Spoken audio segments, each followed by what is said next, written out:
Started. You're on. Hello, everyone. Thank you so much for being here today. Let me just get my screen up and we can start. Oh, can you enable me? I got it. Okay. There we go. Okay, can everybody see this? Yes. Perfect. Okay.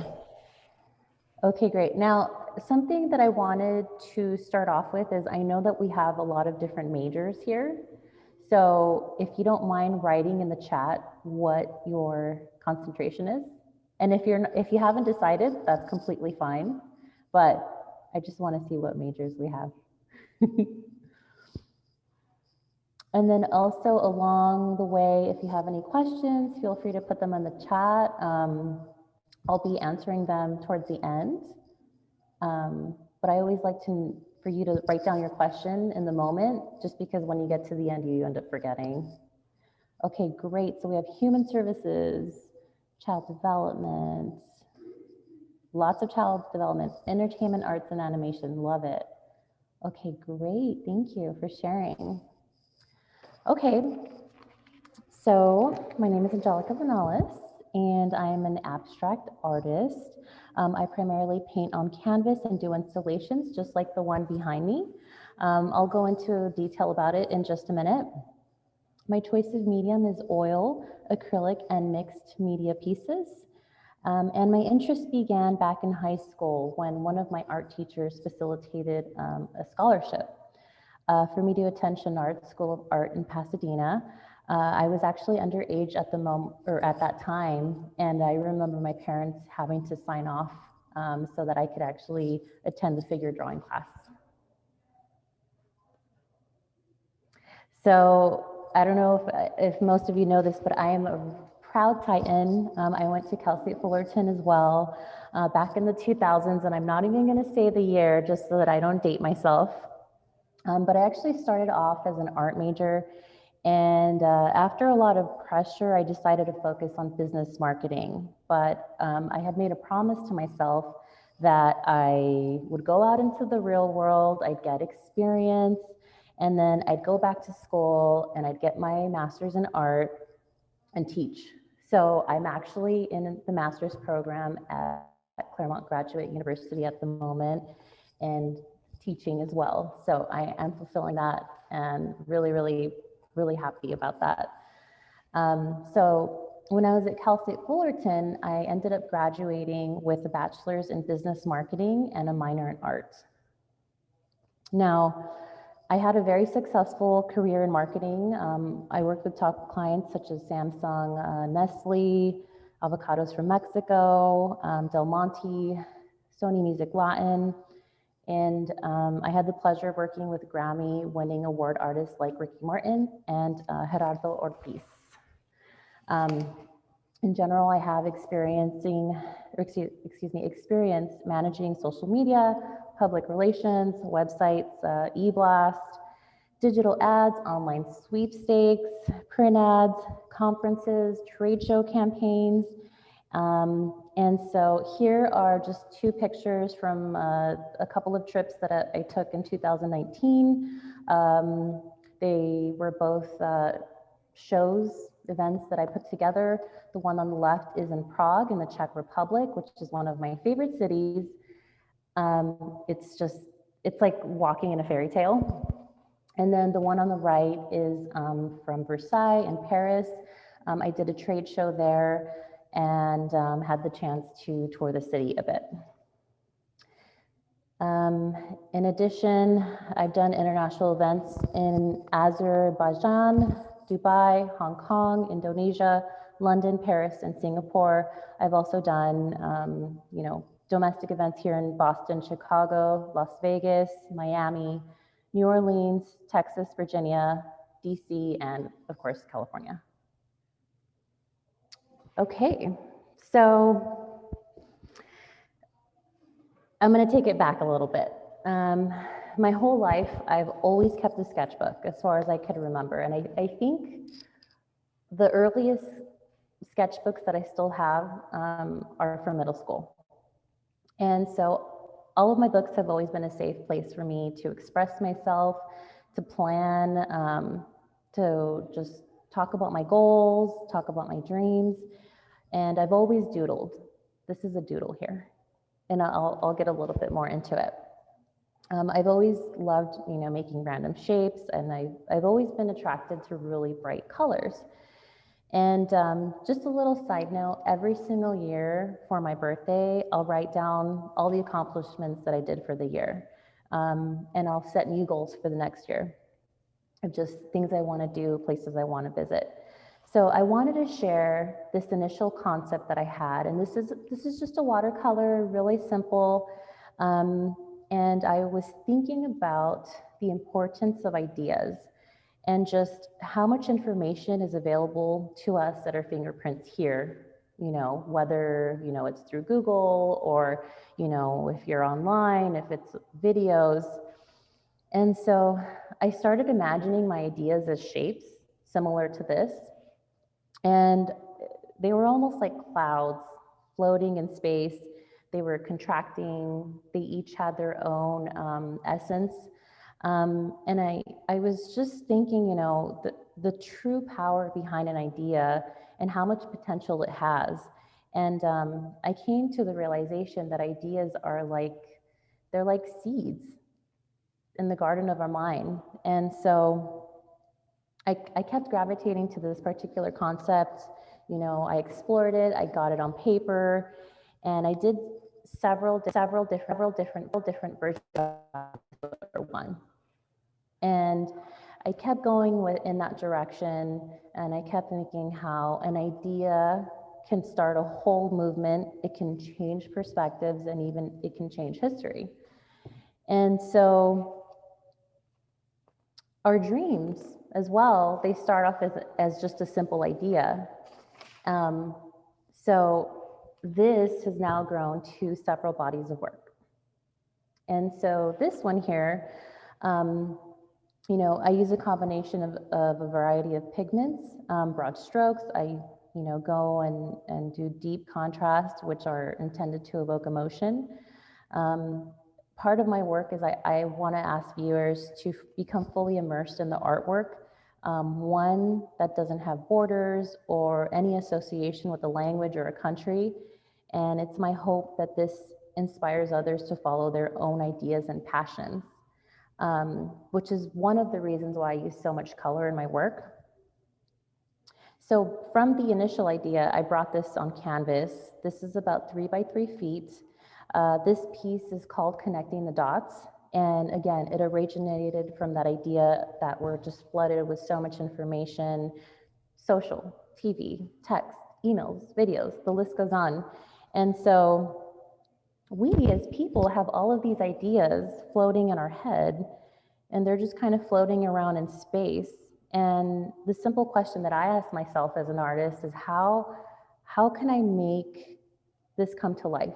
How can I visualize this? And what perspective can I bring to the world? And to be honest, I myself get bombarded with so much information, but I just figured, you know what, one day all this information is going to make sense. And so in essence, this is a representation of me trying to connect the dots in my life. And like I said, I like to make work where people can have a connection to it on a visual level and also on an emotional level.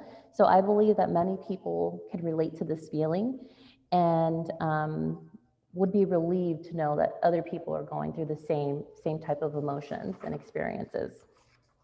And so with this idea, it kept growing. So I wanted to show this piece. This is actually an in-progress piece. And so this right here, it's loose canvas. I started working, with waterproof ink, which is what you see as the dots, which are the seeds.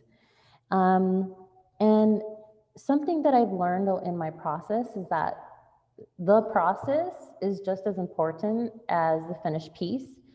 And that's why I wanted to show it. I think years ago, I would have never shown anything that's in process. But it's funny the way that when you're working on a piece, it kind of tells you what to do at a certain point.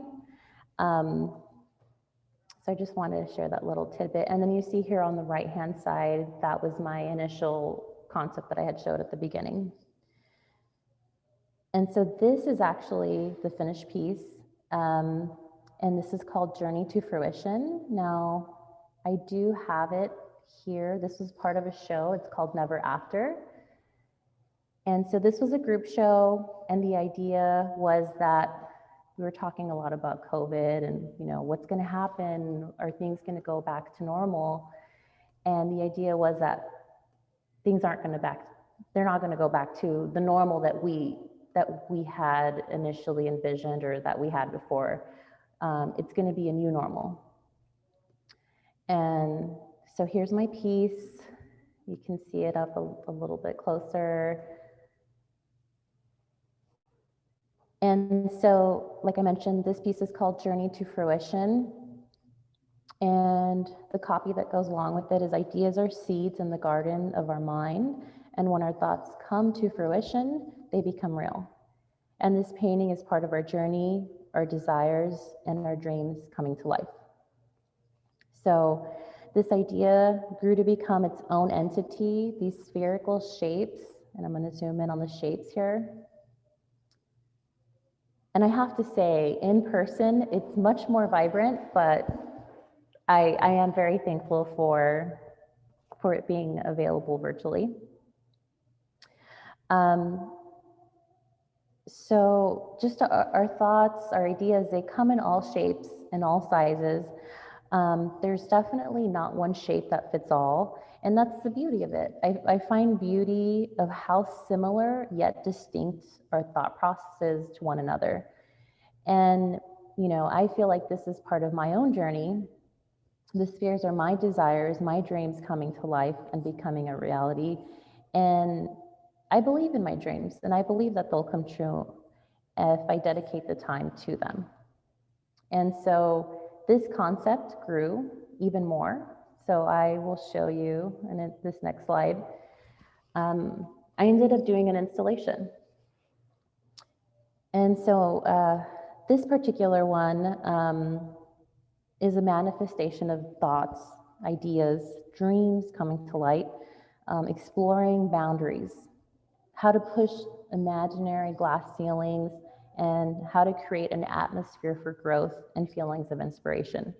This installation is called Universal Dreams of Light. And again, it's a more sophisticated idea, pushing and exploring boundaries. It's a life-size piece. The wall is 9 feet tall, and it's 44 feet wide across. And it's based on this idea of our dreams coming to life if we choose to pursue them. And then they become their own type of constellation within this universal sphere, which includes everyone's dreams and everyone's desires. And so I'm going to do a close-up. This is the center wall.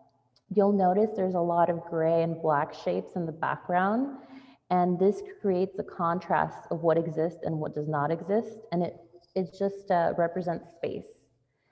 The spheres themselves live on their own and are meant to be very bright and pristine in some areas and very hazy in others. Here, this is the left wall. And the spheres, it's interesting. Working on a wall is much different than working on canvas or even on paper. And you'll notice these drips that started happening just organically. But again, it's like this very organic movement. And like I had mentioned earlier, sometimes the art speaks for itself and it starts taking its own shape. So it was just a really beautiful process working on this. This is on the right, and I also wanted to show you, I put a ladder in there just to gain a little bit of perspective, and just so you can see how big it was. And so here, this is this is actually the installation that I have here. I just finished it this week, and I'm going to stop sharing my screen for just a minute. Okay, can everybody see me okay? Okay, so what I'm going to do is Mary, can you see me okay?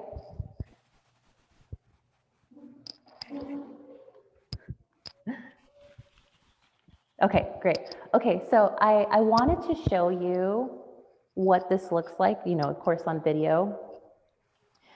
So this is 18 feet tall. It's huge. And I just wanted to kind of zoom in. That way you can see a little bit more of the details. And so something I wanted to share about this piece is that when I was working on it, because it is such a large piece, I had to work on it in sections. And so when I was working on it in sections, I would move to the right, and then I would go over here, and then I would move to the left. And at some point, I was even on the painting. For example, I was kneeling on this section, working on that. And so I'll start sharing my, my presentation again. There's a theory to my madness, I promise. And so this work also includes lighting, and I think you could see it pretty well in this particular image. Here is another image of it as well. There's a huge window here right to my left. And so I believe in looking at things from multiple perspectives. And I believe that art can transcend these illusionary borders and also increase expansion of wisdom. So I focus on the beauty and the light of things. And the reason that I also included a picture is so that you could see the difference. I feel that you get a different perspective getting a 360 view with the video. Of course, it's another perspective seeing it in person, and then even another perspective seeing it through a picture. And so I think that when you work on things in pieces, like I did this, they don't all add up quite right. Once I actually had this installed, I actually worked on it again. And I think that when you can see multiple perspectives and you can see a whole picture, or as you can call a bird's eye view, things can be more cohesive in general.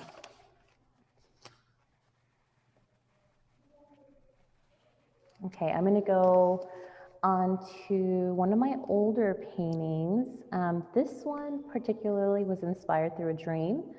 I believe that dreams are a portal to our subconscious mind, and our unconscious holds the keys to unlimited potential. And I believe that when we can bring the unconscious to the present, we can uncover divine messages. So this particular piece is called Amalgamation. And the copy that goes with this is, there is a beautiful thing that happens when we fall in love. This is a glimpse in time of the delicate yet intricate fusion of two souls coming together to form an everlasting bond, however remaining true to their deeper self.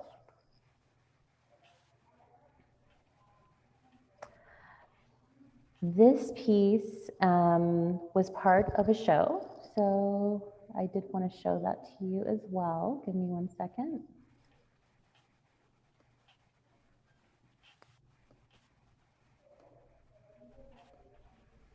Here we go.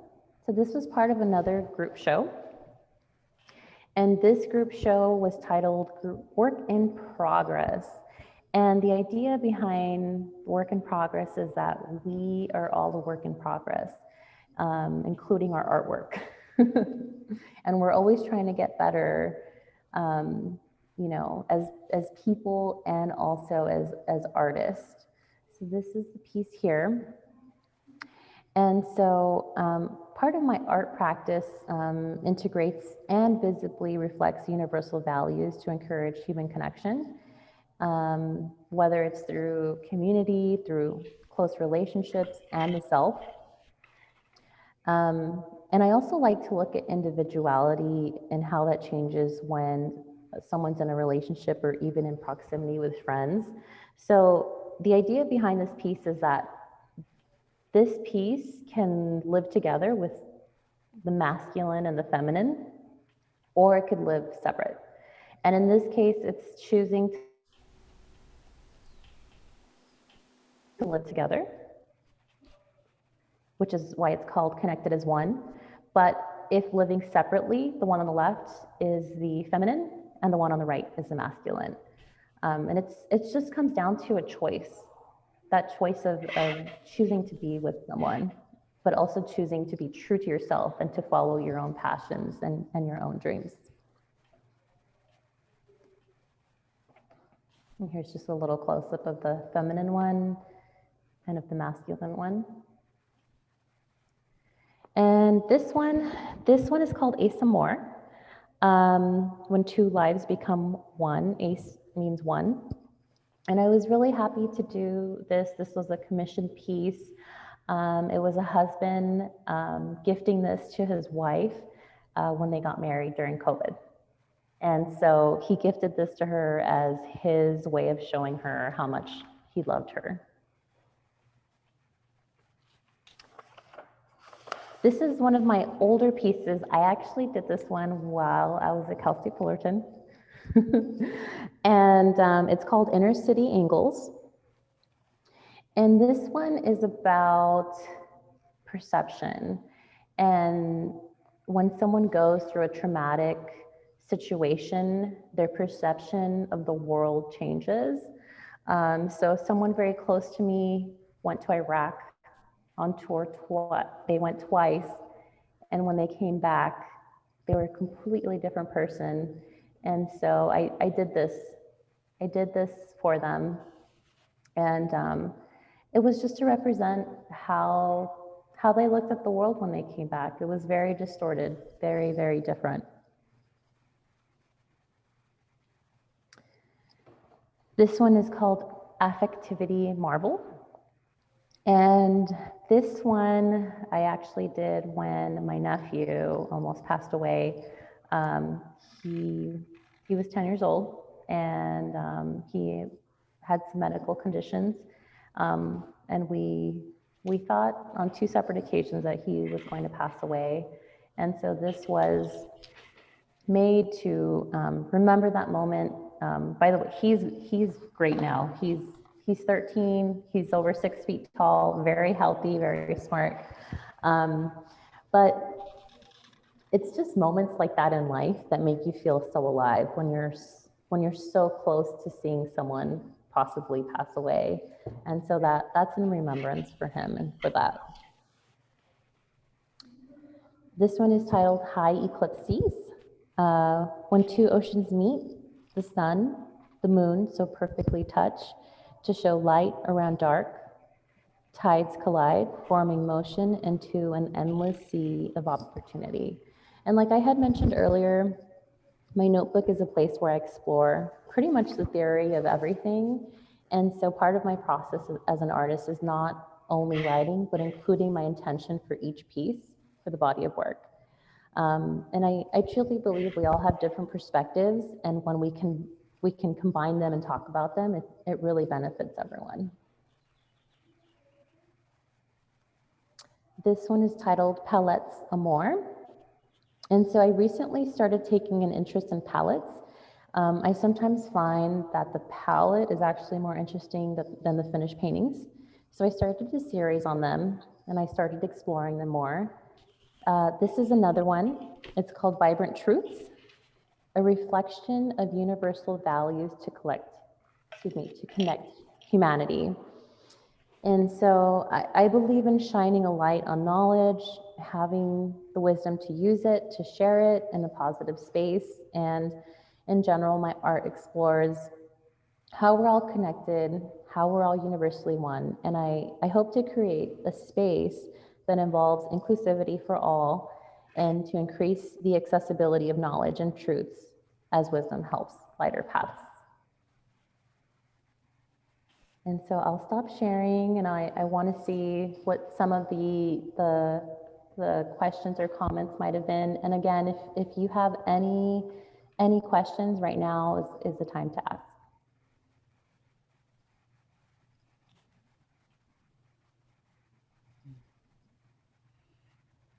So it looks like Nicole said, I started at the fruition piece almost every class. It's exciting to learn the story behind it. Oh, Oh, I've good, shared at yes. the fruition piece. Sorry, almost every class. Yeah, it is fun to hear the story behind it. That is really cool. Thank you. Yes, it's interesting. Every piece has a different story.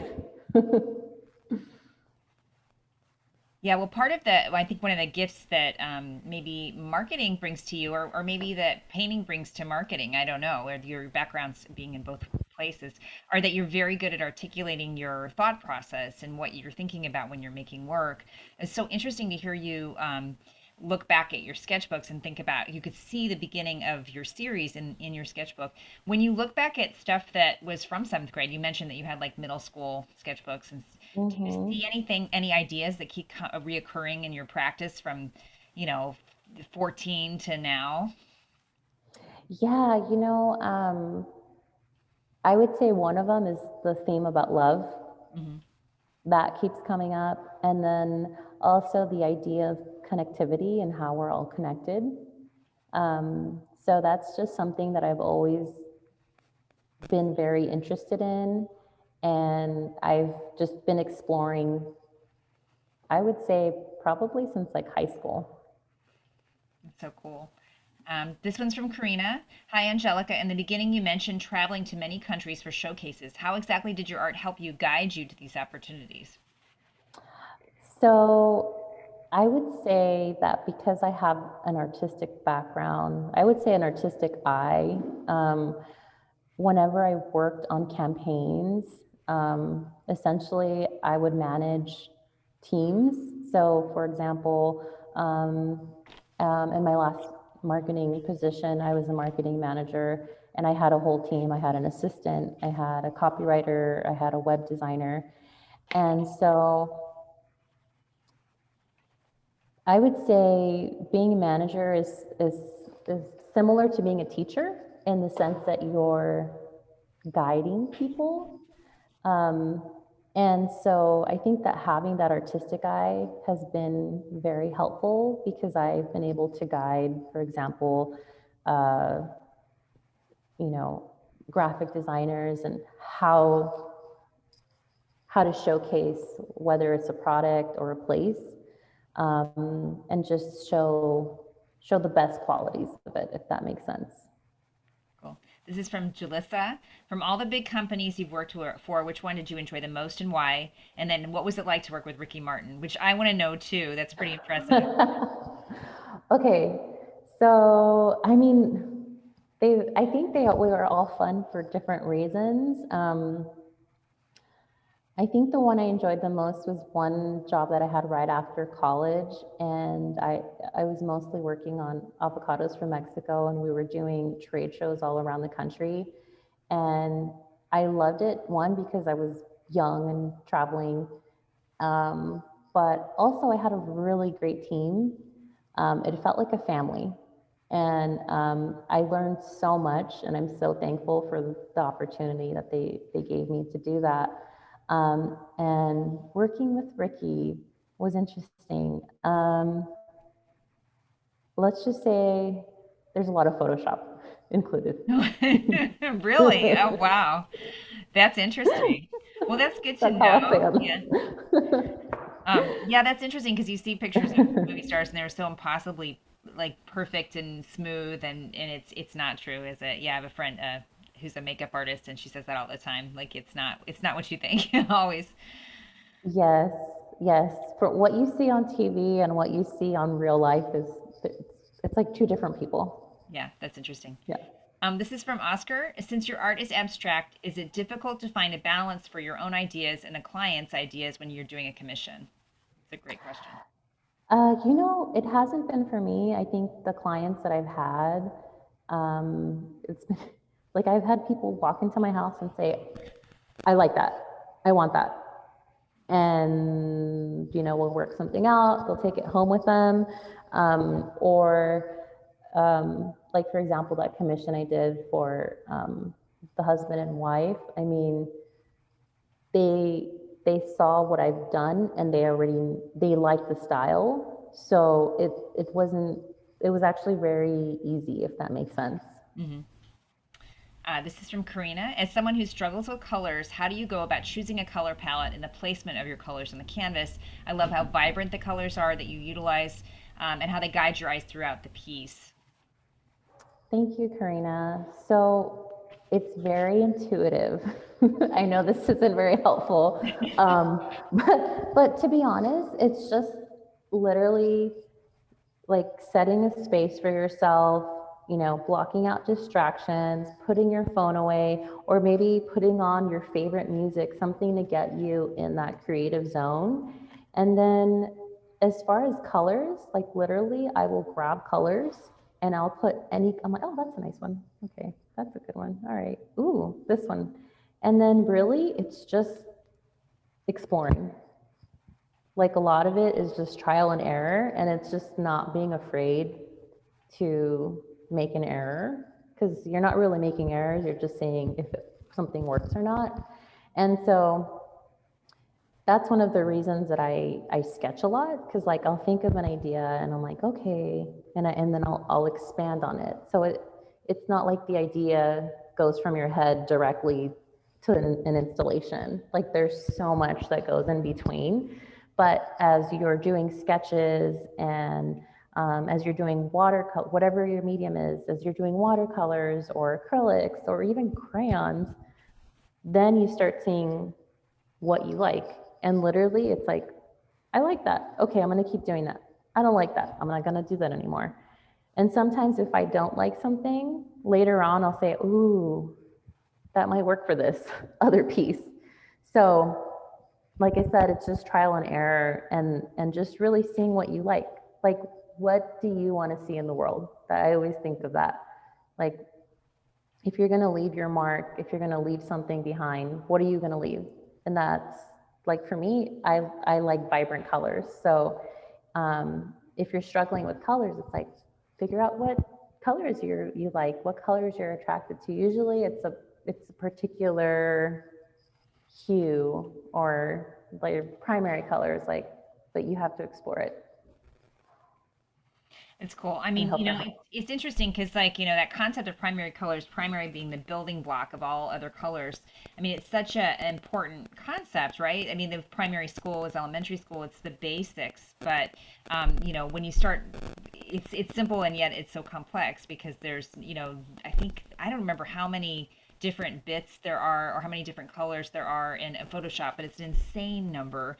If you start looking at the difference between blues, it's kind of Mm-hmm. mind altering. Do you feel like you have emotional experiences with color, like where you feel overwhelmed by it, or even aesthetic experiences when you're in a particular place where you're surrounded by like the color green or anything like that? Some people describe having almost like synesthesia, where they can taste or smell color. I'm just wondering what your feelings are about that. I know it sounds I'm going a little goofy on you, but No, I love the question. Actually, was it last week when I was working on this? I was mixing some colors, and I looked at my brush, and I'm like, I wish I could taste this. Like, yeah. I just love the vibrancy of it, and I think that color does that to everyone. But I think the effect that you have is just like what you feel and the sensations that you get are different for everyone. Mhm. Like, and I think it just relates back to our upbringing. Um, but yeah, I mean, I feel emotional, like in a good way, when I'm painting, Mhm. and I think that that emotion, I think people catch on to that in their own way. It's really cool. That piece that's behind you, the really long 18-foot piece, is that what material is that on? Is it on canvas? It looks like it's silk. Okay, so this one is on canvas, and it was already gessoed. Hmm.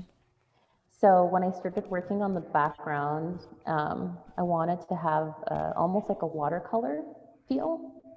And so I had a tarp, and it was very watery when I started it. And the way that the canvas absorbed it left it in almost puddle like um, inscriptions. Hmm. So it's just working with a different material.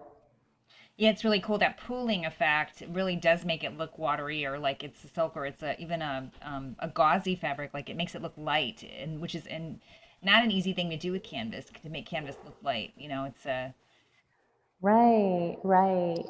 Um, and then also, I haven't used light in my installations before, Mhm. but I used light this time, and it's really, to me, it represents essence. Mhm. Like, I think everybody has their own essence. When I think of people, sometimes I think of them like if they were a color, what would that person be? Mm. And I think of them in yellow, purple, blue. Um, Kind of like one of the presentations we had earlier, it's like they had imagined people as flowers. Yeah. Um, and so this to me is like the essence is like this like indigo color. It's so cool. I mean, yeah, that's a fun game to play, isn't it? What color, if you were to describe yourself as a color, what would it be and why? That might be a great icebreaker for a class. Uh, Yeah. Oh, I love that. this question's from Victoria. What inspired you to start working with light for this installation? You know, I've been wanting to work with light, but again, I was working primarily on canvas, on paintings, so it was a little restricting. And now that I've found, like, I'm just loving installations right now, and so I just think that gravitating towards what you like, Mhm. and I've just kept to that. It's like, I like this. I'm going to try this. I love this. I'm going to try that. Um, but there's something that I love about light. I can't explain it. And I wish you guys could actually visit here in person because the light here creates an ambiance. Mhm. And that's something that I love. Even like in my own living room, like I have like low lighting and I have candles, and it's like, you want to be like in a comfortable, relaxing mood, or at least I do when I'm home. And when somebody sees one of my installations, I want them to be relaxed and calm, and I don't know, I just want them to be in a good place. Yeah, they definitely have a sort of blissed out feeling, or kind of, and you've talked about it a little bit, but the idea of like some kind of universal energy that you want people to tap into, or, Mm-hmm. and I thought it was great to hear you talk about, setting goals for yourself and congratulating yourself for your accomplishments every year on your birthday, because that's such a basic, I think that is really one of the gifts a sketchbook provides you with, is that space to work out those ideas and those thoughts, and the time to spend with yourself to say thank you, or to make goals and planning. It's such an interesting thing for you to talk about as an artist, because I don't think people talk about it that much. It's You too know, I personal think that almost. I think there's a lot of things that people don't talk about, but I think it's important to talk about them because there's things that you just kind of pick up along the way. And I mean, it's changed my life. Being able to like write down my goals. And it's really interesting because like I'll just write things down, and nobody's going to see it, right? So it's not grammatically correct. It's not in any specific format. It's just as it comes. And I've gone back to old sketchbooks and I'll be like, oh my God, 2 years ago I said I wanted to go to New York and I went to New York. And then I'll cross it off, or I'll be like, I said I wanted to work and travel, and I wanted my work to pay for my travel, and I did it. So it's to me, I've found it as a way to manifest my goals and my dreams.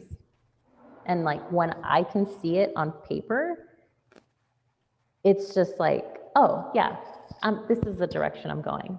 Yeah, it's like It's you're like putting your heart in front of you or something, yeah, and walking into it. you're like writing your own story, Yeah. essentially. It's such a cool analogy. This is from Oscar. Do you believe that the power of a piece of art comes from your explanation or the viewer's interpretation of it? Okay, this is an interesting question. So I know that I'm not always going to be there to be able to explain my work to people. And I want people to have their own interpretation of it. However, if I'm there and I'm, wanting to explain what's going on with the piece, like, yeah, I wanna give someone the background because I think it's so much more powerful when I've heard artists talk about, their work. Like, I don't know if any of you are familiar with Suko. She draws animals, and she's all about animal rights, and she's an activist. And when I first saw her work, it seemed very dark to me. And once I heard her talk, I realized what her intention was. And it completely changed my whole aspect about her work. And now I understand why she draws and why she communicates the way she does, because she wants you to have a reaction and she wants change to happen. And there's different ways for you to do that. But being able to actually see the intention makes, I think, a world of difference. Yeah, it's a magical combination of things, and and it is hard because I think there's an element of the mythos of a great genius artist that the work stands for itself or speaks for itself, and there's an element of that. Definitely energetically it has to Mm-hmm. speak for itself, but you are also the best mouthpiece for your work because you're the one who knows what you were thinking when it was made and it went into the world. And so if you come in with a strong voice and a strong intention, and you set that intention for people, then you give them the frame to look at your work through. And I think it can change whether they take the work seriously or not. Definitely, and I've definitely watched that happen with artists because we are really writing our own stories, and it's important to remember that. Um, you know, was it? I think and I hate to quote Picasso because it's so cliche, but his the quote of his that I love the most is "Art is a lie that somehow tells the truth." Because there's something, because we're always telling a story, and you Right. can't really the artwork as it's communicating is its vibrancy, its frequency. You can't fake it. It's either there or it's not. Um, but you can definitely feel like the frequency or the idea of frequency or vibrancy looking at your work, and it definitely through the energy of the color. And I think that's one of the reasons that we get along so well. As soon as I saw your work, I was like, oh wow, that's exciting because I'm into bright and spectral also. And we didn't know each other before we met, like at the beginning of the semester. It's been so exciting to watch your work unfold this semester as a graduate student and get even more and more ambitious each time I return to look at it. It's been exciting for me to get to know you and look at your work this semester. It's really been outstanding. And also, thank you Thank so much you. for all of your contributions to critique and bringing an artist's eye to critique, because I think that has made it fun and more exciting for the entire class, which has been awesome. Yes, absolutely. It's been such a pleasure. It's been so much fun. And I've learned so much as well. And, if anybody has any questions, whether it's school related, even business related education, going into grad school, just, I'm a resource. And, as a teacher, like, this is what we're here for. So, if you have any questions, like, please, ask now or reach out. Do you want to put your email address in the chat so people can contact you? Because we Oh, have one sure. more Yeah. meeting and then that's it, right? So Yes. Yeah. If you have any questions, just feel free to email me. I just put my email in there. awesome. Well, thank you so much, Angelica. It was awesome to hear more about your work. Um, Yes. Thank you. Thank you for having me. no sweat. Okay. Do you think it's a good place to stop? What do you think in conclusion? Yes. Thank you so Hmm. much. Have a great afternoon, everyone. It was great to see everybody. Thank you. Bye. Bye.